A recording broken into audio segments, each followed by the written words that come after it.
Hi everyone, a very good evening to all of you, and welcome back once again to these free Shiksha IELTS online classes.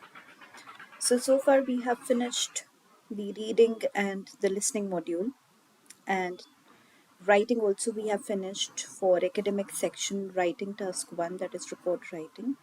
And today is the class for general training students. I am taking the same task, writing task 1. But yes, for general training students, you get a letter writing, so it will be, uh, you know, specifically a class for general training, like yesterday it was for academic. So, the same way, we will be talking about the kinds of letters which you might get in your exam. What are the types of letters? Then we'll talk about the format and structure. I'll give you a few tips and strategies which you can apply for this particular task and gain a lot out of it. And also, as an IELTS candidate, you should be knowing about the marking criteria of task 1, as I explained to you before also in report writing. And then I'll be showing you most probably one or two questions from the letter writing section. How does the question actually look like, so that you get the familiarity with the question. Now, let us start the class with the types or the kinds of letters. Now, there are basically three kinds of letters, and out of these three, you will get one in your exam. So, first is formal letter, then is semi formal letter, and in the end, we have the third category, which is informal letter, also known as a personal letter. So, in the IELTS General Writing Task 1, this measures your ability to communicate about common practical issues. You have 20 minutes to respond to a question prompt by writing a letter to a person, company, or institution. Your response is worth about 33% of your writing score and is graded separately from essay. That is, essay writing is your task 2. So both the tasks are graded separately, and then you get an overall band in the whole writing section. Now, what are the tips? First tip is to identify the type of letter so that you can proceed with the correct format and structure for that particular letter. So, how can you identify the type of letter out of these three? Let's go to step number 2. So, we have the types of letters on the left hand side, and the purpose which it serves for that particular letter on the right hand side. So, for example, if you're getting a formal letter, how would you identify it? So, for example, if the letter asks you to request the information from a company, or maybe they are trying to tell you to apply for a job, or complaining to a bank, store, airline, reproduct service, or if you're making a recommendation or suggestion, any one of these 4 or 5 pointers, definitely it's an indication that it's a formal letter. And if the letter is about complaining to a landlord or explaining to a neighbor or asking a professor for permission, then definitely it will fall under semi formal. And informal will be when you're writing to someone whom you know well. And if you're thanking a friend, for example, you're apologizing to a friend or a relative or a family member, and you're asking for advice, you're seeking for advice from your close ones, all these letters would come under informal or personal letter.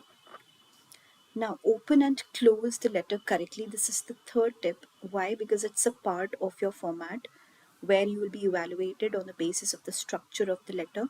So, it's very important to open and close the letter with the correct words and phrases, because it will be a part of your marking criteria. Now, formal letter, what are the characteristics of it? This is a letter to someone whom you're writing to someone you have not met at all and whose name you don't know.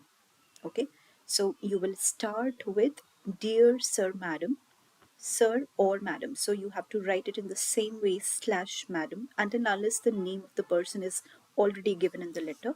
And the ending would be yours faithfully. Sorry about that. So ending would be with yours faithfully. So please memorize in your brain somewhere, like how would you open a formal letter and how would you end it. So there is a small trick to learn the ending, F with faithfully and F with formal. So this is how you can actually remember in case you just you know uh, misunderstand something in the letter, or you're not able to identify, and then when you identify it's too late, and and you're rushing with the format and structure. So in that case, just to remember how to end your formal letter, definitely this trick will help you. So for formal, the ending would be with faithfully, and with semi-formal, it would be with sincerely. So S and S, F and F. So this is how you can actually remember and make it easy for yourself. Definitely, semi-formal letter is to someone whom you may or may not have met and whose last name you know. For example, you can start the opening by Dear Mr. Brown or like Dear Miss Stone, like that, because you are using the last name. In their reference, you know them by their last name, and you might or might not have met them. And then ending would be with the same thing as I said, yours sincerely. Same goes with the informal letter. The characteristics are to someone whom you know well, whose first name you know and use, and opening is Dear John and Dear Anita. So this is how you can actually open your letter, because you're informal with them, you are their close ones, and you know them pretty well, you have met them and you meet them frequently. So that is why you're very much in close relationship with them. You know their first name, so you can start the letter with the first name. And same with the ending, because you know them well, they are your informal mates. So you can end the letter by warm regards, warm wishes, best regards, with love, like that. Okay. Now, start the letter appropriately. This is another tip. So, open a formal letter and semi formal letter with a formal sentence and paragraph, and get down to business and say why you're writing. Don't try to be friendly, as you do not know the person who you're writing to.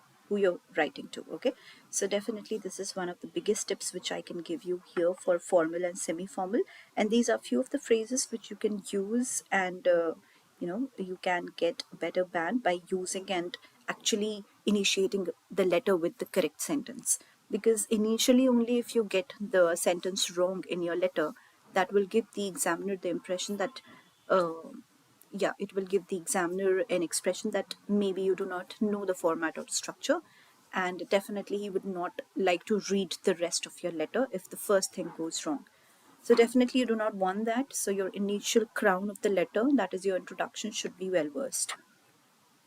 Now we come to another tip which says open an informal letter with general friendly paragraph. So acknowledge your friendship first, and before explaining the reason for your letter, in fact, the first paragraph could include just friendly small talk unrelated to the reason for your writing. So I have given an example here. You can read it when you're rewatching the video and you want to self-evaluate and learn more about this kind of letter writing.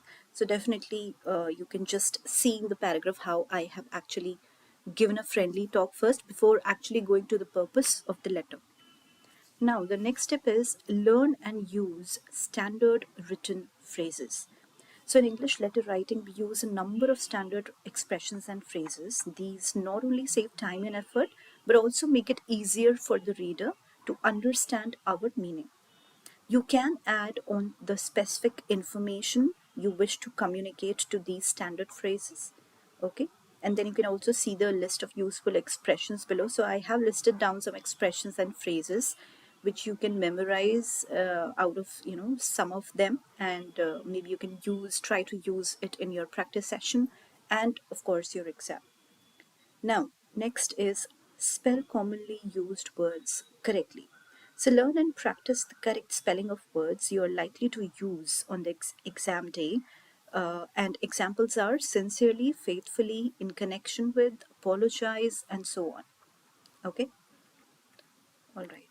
Coming to the next step, which says divide your letter into paragraphs. So always remember your cohesion and coherence is also given a separate marking scheme here. So you are given separately marks on the organization of your paragraphs. Please do not forget to organize your letters and paragraphs really well. So this is how I have formulated for you. First should be your introduction. Second can be your problem and situation. Then the third paragraph can be your solution and action. And the last can be conclusion. So make sure to signal the start of a new paragraph in one of the two ways. This is to be strictly followed. For example, if your try to go with indenting. Indenting is do not leave a line space between the paragraphs like we usually do to segregate and bifurcate the two or the three paragraphs. Do not do that in case you're following the indenting. Then start writing a little to the right of the left margin. This is how you should actually write the letter. This is one of the ways. The second is skipping a line. So in this case, you can leave a line space between paragraphs and then you can start writing directly from the left margin. No need to write from the little right of the left. You can directly start from the extreme left. So these are two of the ways in which you have to write the letter. Always remember that. Then use clear handwriting. Of course, it counts a lot on your exam day, writing exam day, that how well are you doing with your handwriting. Because in case if the examiner is not able to understand something, definitely he's going to deduct the marks, and of course eventually your bands would be affected negatively, because examiners have a lot of hand copies to be checked, paper based and computer based, all of that, and they do not have that much time to give it to to one particular essay or one particular task one, that is letter writing, which we are talking about. So definitely you don't want that just because of your handwriting to lose on marks, because they have lots of copies, like hundreds and thousands of copies to be checked on per week or per day or whatever basis. So definitely you want to make it easy for them as well and for yourself, of course. So yes, just have a clear handwriting. Ninth is write at least 150 words. Now this is very important. If you're writing below 150, definitely your bands would be hindered negatively, and if you are writing above 150, that is not a problem, because upper limit doesn't have any negative marking, but of course you have a negative marking for the lower word limit, so at least reach up to 150 words. 10th is include all the three bulleted points. That means three bulleted points which are given to you always during your practice session. Also, you are going to notice it, that along with the question tag in the letter writing, along with that sentence, you are going to get three bullet points in on the basis of which you'll have to expand your letter and make it into 3 or 4 paragraphs. So those three bullet points should be included in your answer, just like you do it for your cue card, that is your part 2 in speaking. So in the same way, you will have to include each and every point in your answer in order to complete it. Okay. Now, 11th is finish in time. Why? Because you should be leaving at least 1 or 2 or maximum of 3 to 4 minutes for your revision. That is very important, because in case you have any minor grammatical or spelling mistake, you can identify that by reading it as a whole after you have completed the task. So just keep few minutes in the end to revise. Read model letters, but don't memorize them, because memorizing the language and writing it in the same way in the exam, definitely it will hinder your bands. You have to paraphrase and write it in your own words. Understand the scoring criteria. Of course, now we know what is the scoring criteria. We also talked about it when I was teaching you writing task 1 report writing for academic. So only on the basis of those 4 parameters your writing would be evaluated. So guys, the main differences I have given it here. So this is all the summary of what I have taught you right now. There are a few examples also, so maybe you'll want to go by it later on when you're watching the video and you want to just revise it. You can just directly come to the slide, and it is like a summary of whatever I have taught you right now in the previous slides. So this is the marking criteria which we are talking about now. Task achievement, that is, do everything you are asked to do. Give a full developed response, cover all the necessary points, and write at least 150 words. This is task achievement. Now, what is coherence and cohesion? Coherence is presenting the ideas logically and use the structured paragraphs, whereas cohesion means write so points stick together, make sense, and convey your message. Use standard expressions and transition words. Lexical resource is nothing but your vocabulary. Use a wide range of vocabulary naturally, correctly and fluently, and use correct spelling. Choose the right words, that is word choice, and of course the correct form of words such as verbs, nouns, etc. Grammar range and accuracy, you use a wide range of grammar structures, include different kinds of sentences like simple, compound, complex, and use effective punctuation and correct capitalization. So punctuation capitalization might seem like a very minor thing to you, but it actually is a very big part of your grammar, and you might lose marks just because of some neglects and some ignorance on this part. So please do not ignore on the capitalization and punctuation marks. That's very important, and it will be counted as your grammar part in marking scheme. Now, these were the words which I was talking about, okay, and these are the phrases which you can use while writing your essay, and definitely it will help you a lot. And I have also given a sample question for each of the letter: formal letter, semi-formal, and informal. So you can read it later on. How does the sample question actually look like? And guys, that is all from my side for today. And definitely, I'll be coming back tomorrow with another topic, which is most probably our essay writing, which is the next task of your writing section. That is task 2. And we are going to talk about in detail, just like report writing and letter writing. I'm going to teach you what are the kinds of essays, and again the tips and strategies which you can apply for that particular question. And again in the end, I'll be giving you and showing you some sample questions so that you can revise on your own and you can write it down and get it corrected by someone.